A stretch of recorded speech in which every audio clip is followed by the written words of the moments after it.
Bueno, pues comenzamos esta entrevista dentro de esta serie de Épica 100% y me traslado ahora hasta San Luis Potosí. Créame, esta entrevista será un lujo hacerla con un hombre cuya trascendencia ha estado íntimamente ligada a la inspiración. Y ya estaremos descubriendo de qué se trata y quiero agradecerle al maestro Marco Antonio Ríos Medina que se encuentra con nosotros. Doctor, maestro, gracias por acompañarnos hasta San Luis Potosí. Un gusto estar con ustedes, bienvenidos. Primero que nada, y antes de leer un poco el currículum, advertimos que el trabajo que llegó aquí a Unisan respecto a esta convocatoria, la de Épica 100%, tiene un dote de inspiración y pues nunca habíamos visto algo similar cuando nos referíamos a la pandemia, hecha en prosa, hecha en verso. Sí, es algo que cuando surgió la invitación, que llegó a mis manos la invitación, dije, bueno, ¿por qué no hacer algo diferente, ¿no? Y hacerlo de esta forma, que llegue en diferentes sentidos, que sea percibido de diferente manera por todos aquellos que lo puedan leer. Y bueno, sí, dejé arrastrar un tanto el lápiz, y surgió esto, ¿no? Que sí, efectivamente es inspiración. Fue una inspiración ligada a una noticia seria, fue una inspiración ligada a una realidad que nos alcanzó como maestros, como alumnos. ¿De dónde vino esto? Porque no era esencialmente a lo que ya, maestro, estaba usted acostumbrado, a cada día de muertos generar las llamadas calaveritas. Exactamente, comentábamos hace unos instantes que en el plantel para el cual laboré durante 35 años, los compañeros en ocasiones ya esperaban la fecha del Día de Muertos porque sabían que yo les ponía por ahí en el periódico mural sus calaveritas. Se andaban cuidando de los detalles que hacían porque sabían que estaba yo observándolos, ¿no? Y bueno, a algunos no les parecían tanto porque sentían que se ponían en evidencia y otros lo tomaban como todo latino, como buen mexicano, ¿no? Con un sentido pícaro y de comicidad. Y cuando viene esto del golpe de lo que es la pandemia y el traslado del docente de la pizarra a la pantalla, todo el impacto de aquellos que no tenían las herramientas cognitivas ni habilidades, destrezas, competencias para después de escribir con un marcador en un pintarrón, ahora tener que hacerlo bajo una plataforma y tener que elaborar actividades de diferente forma, cambiar estrategias, la metodología, cuidarse de muchos aspectos y tener que abrir todo un abanico de cosas que ahora eran nuevas tanto para el docente como para el maestro y que en muchas ocasiones más para el maestro, puesto que los chavos, en su mayoría los que tienen alumnos jóvenes, pues muchos son nativos digitales, y el docente por lo regular es un migrante digital, y ahí hay algunos que se quedan en la brecha, ¿no? Que se resisten a dejar la pizarra y decir, bueno, es que yo soy el que tengo que conducir, tengo que tenerlos aquí frente a mí y palparlos. Y bueno, este golpe, este impacto, como comento por ahí en la redacción, nos está afectando a todos, pero de una forma u otra también nos está potencializando a tener que abrir otras habilidades que teníamos escondidas y que ahora estamos poniendo a la mesa. Ha habido varias etapas en la pandemia y este texto fue escrita en una de ellas.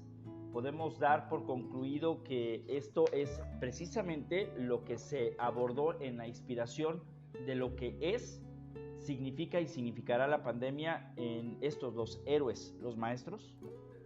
Claro, definitivamente la postura del docente es tan especial en la sociedad que es un engrane de muchos que hay en ella, pero el papel del docente como guía, como mediador entre el conocimiento y el aprendiz, el andamiaje que hace debe de ser tal que tiene que encontrar la manera y la estrategia que pese a una pandemia el educando logra alcanzar sus propios saberes, sus propios constructos.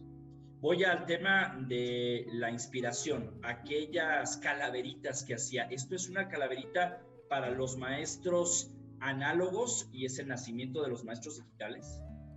Definitivamente, y es una transición que muchos están viviendo, ¿no?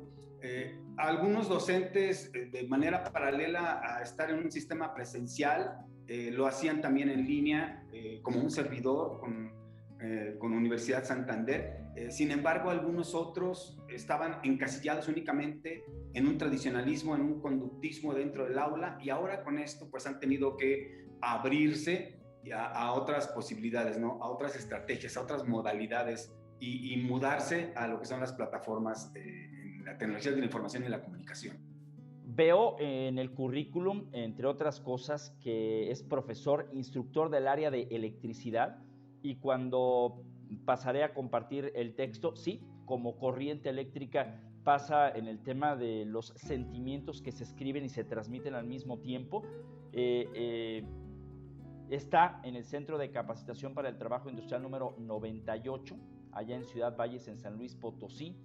Es profesor instructor de esta área, la de electricidad. Y bueno, pues ha estado también hasta esta fecha cursando aquí en la Universidad Santander, Campus San Luis Potosí. Un currículum vasto porque además tiene capacidades y competencias personales importantes, entre ellas el trabajo en equipo, que es en donde voy a tocar un punto importante sobre el texto que nos hizo el favor de compartir. Capacidad de planificar y organizar no es lo mismo en tiempos normales que en tiempos de pandemia, definitivamente, y estas son habilidades que se reconstruyeron, que se reinventaron. Ha sido, entre otras cosas, asesor académico en maestrías y doctorados en educación. Y voy a permitirme hablar justamente un poco acerca de esto. ¿Qué tanto se reinventó, maestro, cuando recién le dijeron, a partir de mañana no estamos en las aulas? Wow.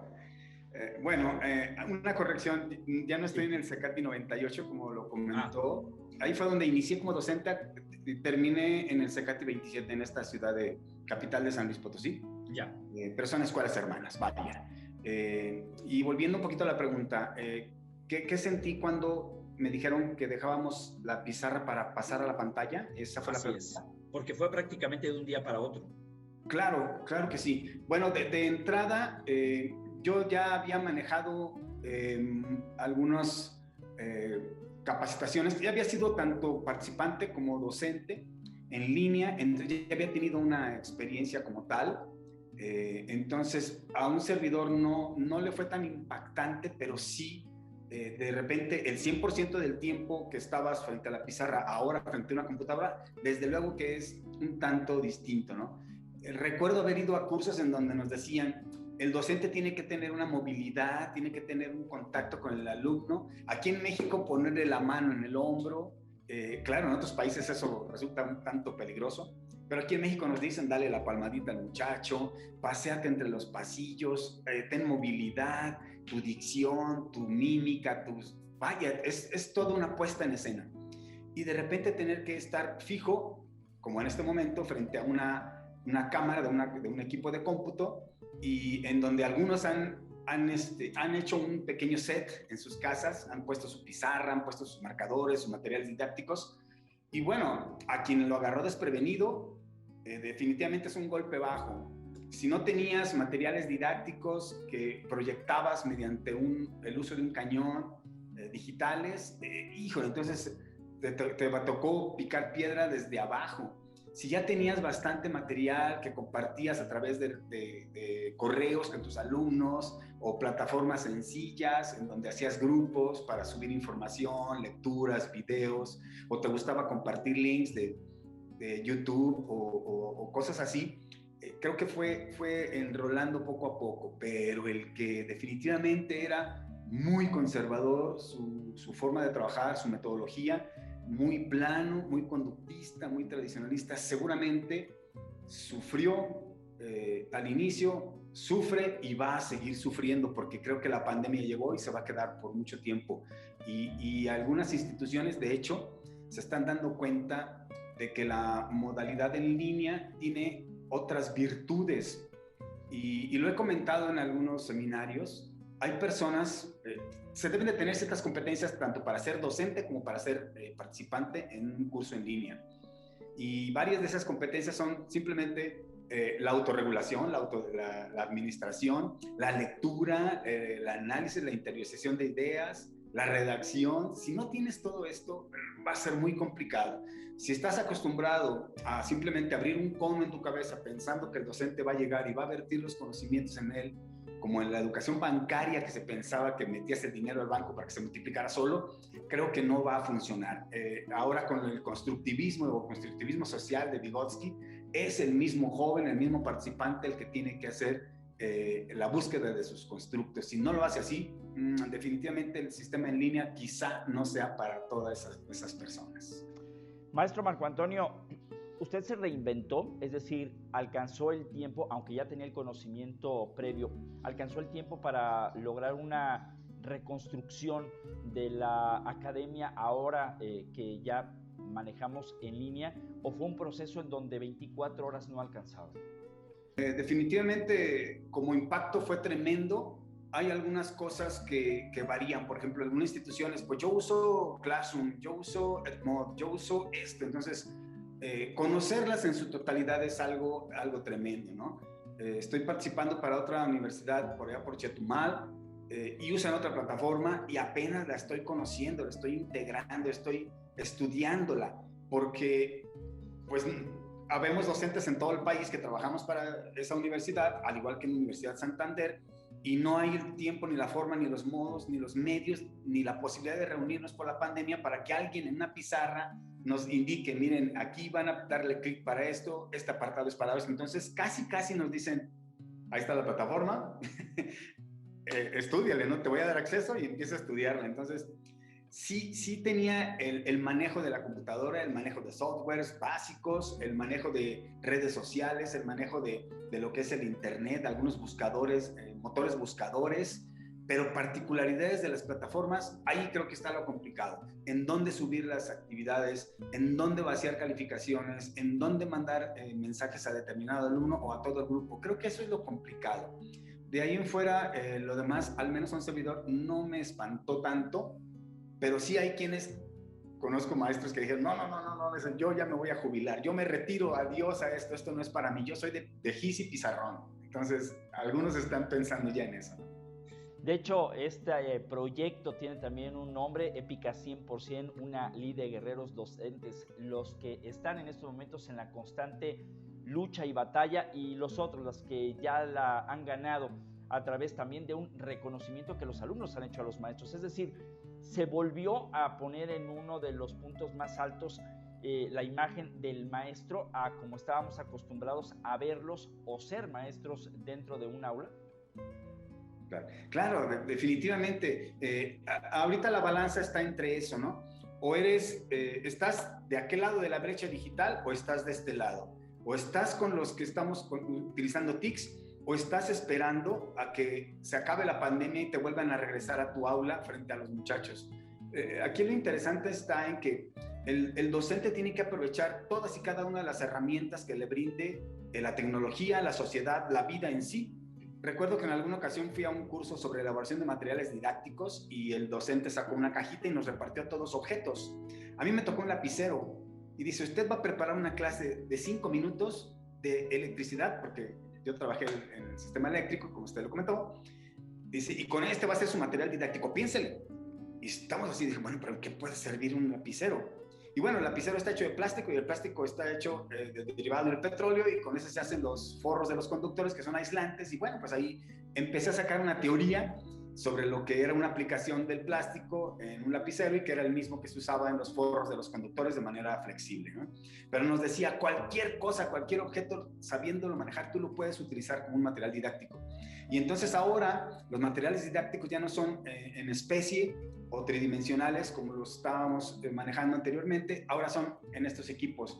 Y ahora tienes la gran ventaja de que lo puedes transportar desde aquí hasta la fábrica de Brasil, donde hacen los contactos, o lo puedes transportar hasta Europa, en donde está la fábrica de los arrancadores o de los motores eléctricos Siemens, por allá en Alemania. Entonces, los viajes virtuales, creo que es las bondades de todo esto, y creo que ahora debería de estar inserto como una particularidad inherente a las funciones del docente el manejo de las TICs. Voy a hacer una analogía. En la electricidad, cuando algo falla, o también cuando hay que probar que hay corriente, uno se da toques. hubo toques en este tema de la pandemia en lo personal, maestro, con su familia, porque aquí en este texto menciona vagamente a la familia, pero creo que es un punto muy importante. Sí, desde luego. ¿Por qué centralizar la responsabilidad de la educación únicamente en el maestro? Si el niño a los 14, 15 años habla mal, pues es que el maestro no le enseñó bien, no lo educó bien. O si el niño reprobó en secundaria, es que el de primaria. Y siempre, siempre, siempre el docente es el culpable. Y recordemos simplemente que educación, pues hay la formal y está la informal. Y los docentes nos encargamos de complementar lo que en el hogar se inició, que es la informal, y nosotros damos la formal. Entonces, no estamos solos nosotros, está la familia, que es un pilar muy, muy, muy fuerte en esto, está la sociedad, los medios de comunicación, las agrupaciones, los sindicatos, la iglesia, vaya, el vecino, todos somos responsables de la educación. Y entonces, entre todos, pues, como lo dice por ahí, muy ya trillada esta frase, ¿no? Todos vamos en el mismo barco.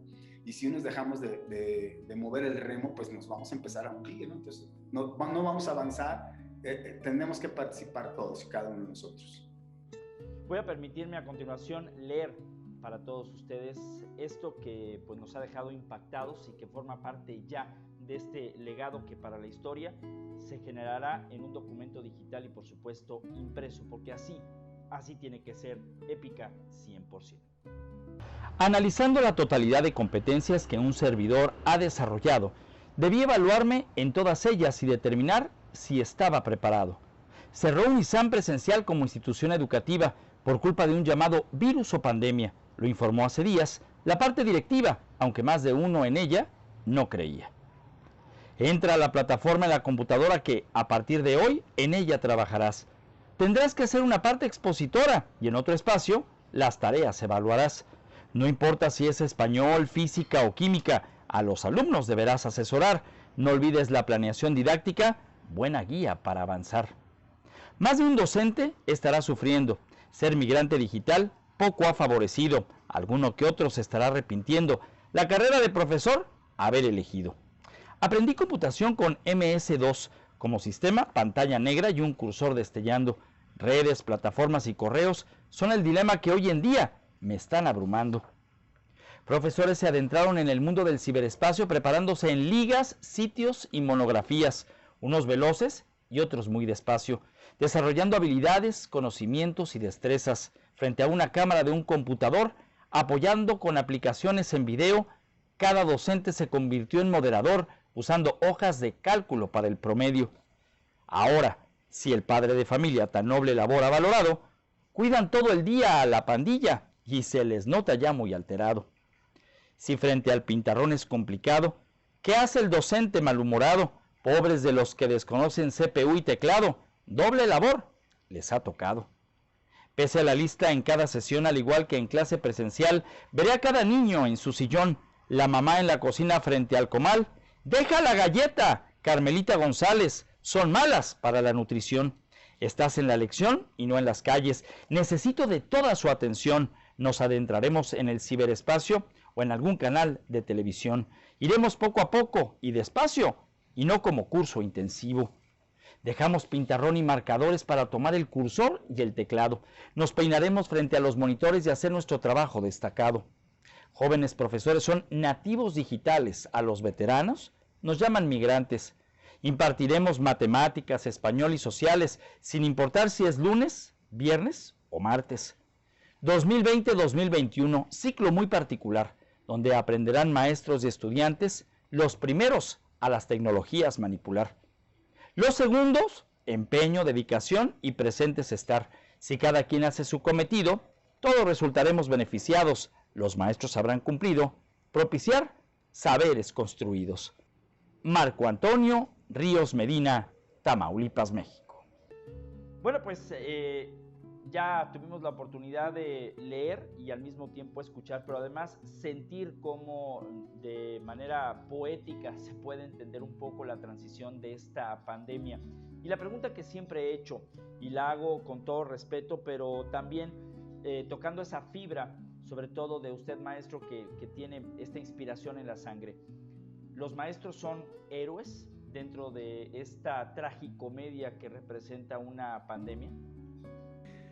Yo los pondría en un pedestal. Creo que la función del docente está muy desvalorizada. Es sin duda un soldado que desde su trinchera está luchando por mejorar la sociedad y pese a que su trabajo inicia antes de clase y continúa después de las paredes del recinto que es la escuela y el salón, puesto que planeamos en casa y evaluamos en casa y conducimos el proceso dentro de la escuela. Hoy día, con esto del WhatsApp, los correos y las redes sociales, todo el día, maestros, suena en nuestro celular, más en esta época de pandemia en donde todo ha sido digital. Comentaba yo en una ocasión que me invitaron a un programa en televisión, en una televisora local aquí en San Luis Potosí, que imaginen a un docente que tiene tiempo completo, o sea, 42 horas por semana, y digamos que tiene 6 grupos en esa semana, con 50 muchachitos, vienen siendo 300 alumnos a la semana, y solamente encarga 2 tareas por semana. Estamos hablando de que él va a recibir entonces 600 correos. Si usted los pone de a 1 minuto, de a 2, ¿cuánto tiempo le va a llevar? Aparte agregue que muchos de estos muchachitos, alumnos de primaria o secundaria, no tienen un correo personal, entonces usaron el del hermano, el del tío, el del vecino o el del papá o la mamá, y entonces por descuido mandan la tarea al docente, la recibe él mismo y no dice quién es. Dice señor fulano de tal, pero no sabe qué alumno es porque es del vecino. Entonces regresarle el correo, oye, ya lo revisé, pero ahora dime quién eres, de qué grupo eres.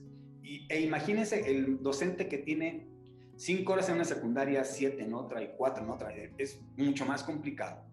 Creo que es un soldado, como bien lo mencionó, que está dando una batalla tremenda desde su trinchera por salvar la sociedad y hacerla cada día mejor. Felicidades a todos los docentes. Hay un punto clave y que comienza justamente en esta parte de la poesía, en donde cronológicamente nos va llevando a entender y recordar que en algún momento, como seres humanos, dudamos de la existencia del COVID-19. Incluso la pusimos sobre un terreno del no pasará mucho tiempo para regresar. Personalmente, ¿fue una lucha interna o fue básicamente lo que se escuchaba al paso que generó en estas letras una realidad que se vivía en su momento?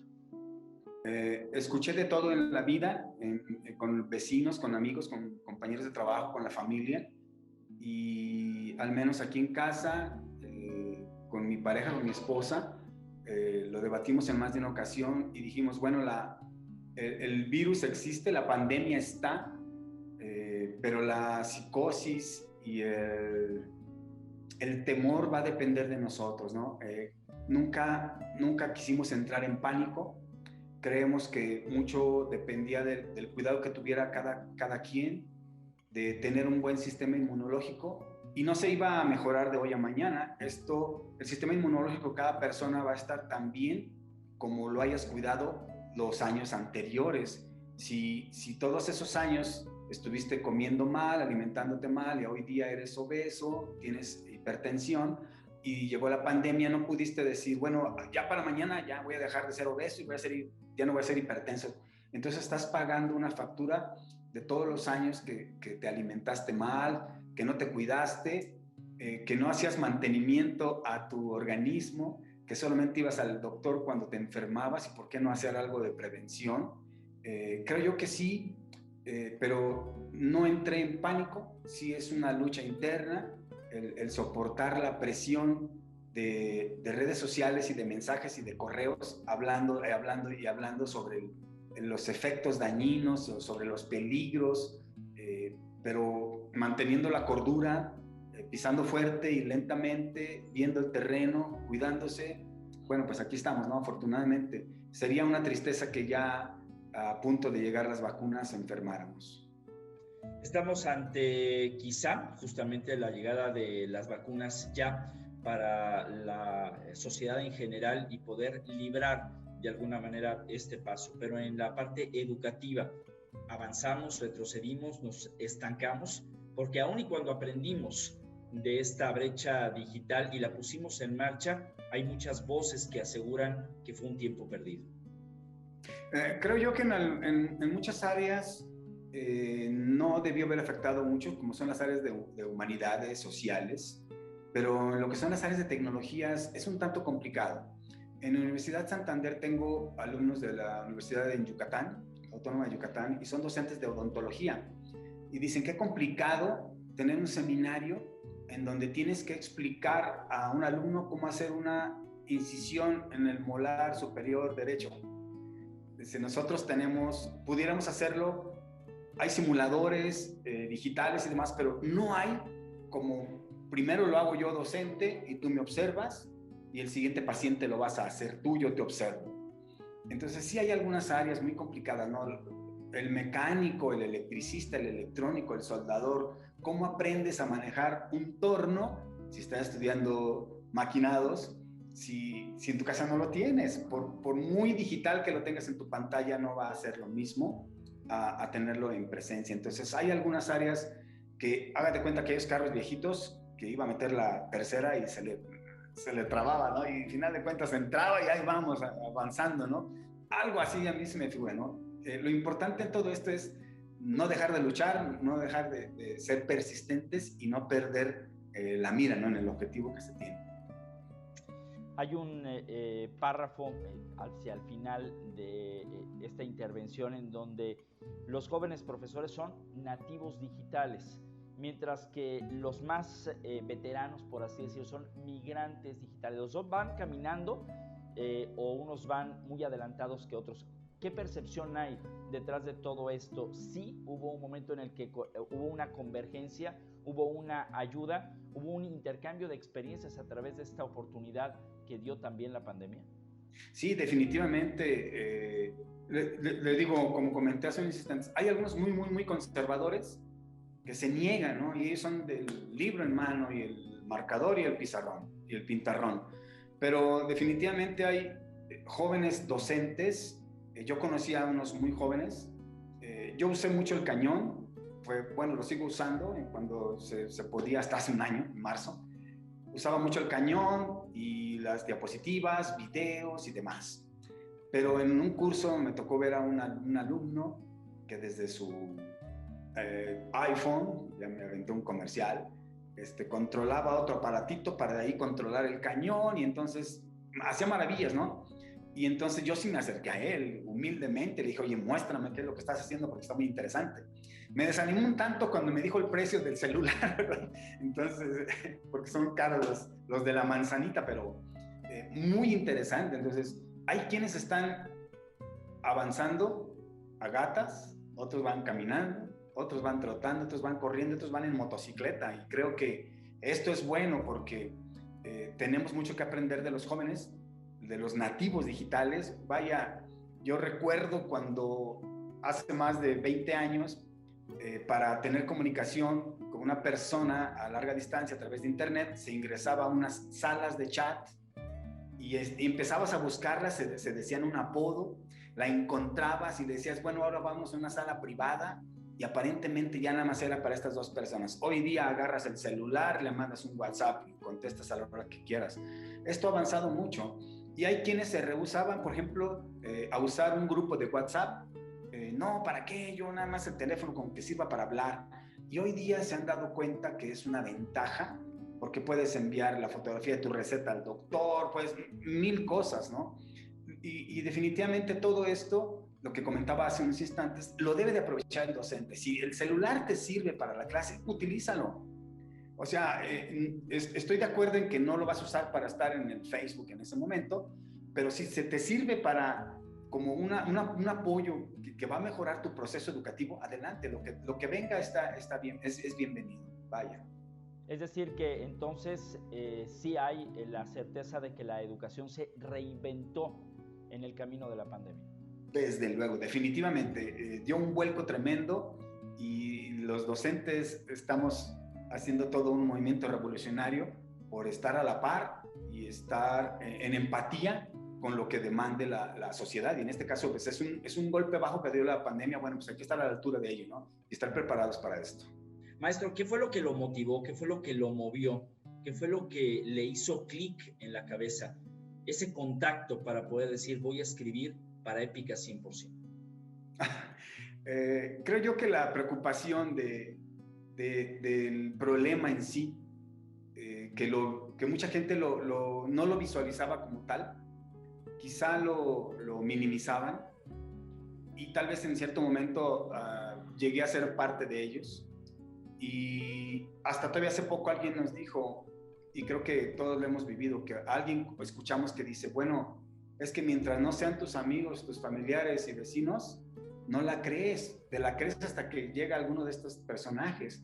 Afortunadamente en el caso de un servidor no lo vi tan cerca, pero sí vi la angustia de otras personas que inclusive sin ser diabético, sin ser hipertenso, sin tener un historial clínico o médico delicado, murieron de COVID. Entonces, a mí me inspiró mucho esto, ¿no? El qué va a pasar, o sea, qué está sucediendo en la cabeza del docente, porque desde luego habrá, como en todos los trabajos, pues el que es muy hiperactivo y el que es muy tenaz y muy entregado, el que ve pasar la historia y el que está sentado a ver a qué hora se lo llevan, como en todos los trabajos, ¿no? Entonces, creo que sí hay una clasificación, vaya, hay roles de los docentes, y yo soy parte de estos que están interesados en la búsqueda, en estar siempre interesados en qué es lo que viene, cuál es el siguiente paso, y a mí me intrigaba mucho, bueno, ¿qué va a pasar? Y de hecho creo que estoy comprendiendo, al igual que muchas instituciones, que ahora que se digan el país y el mundo en semáforo en verde, creo que muchos van a decir, bueno, clases presenciales, clases e-learning y clases b-learning, o sea, totalmente en línea y mezclados, una parte allá y otra parte vienes aquí. Creo que les va a dar muchísimos beneficios a muchas instituciones. Esto de la pandemia, tendremos que sacar lo mejor de ella, ¿no? La pregunta es entonces, ¿qué extraña más, maestro?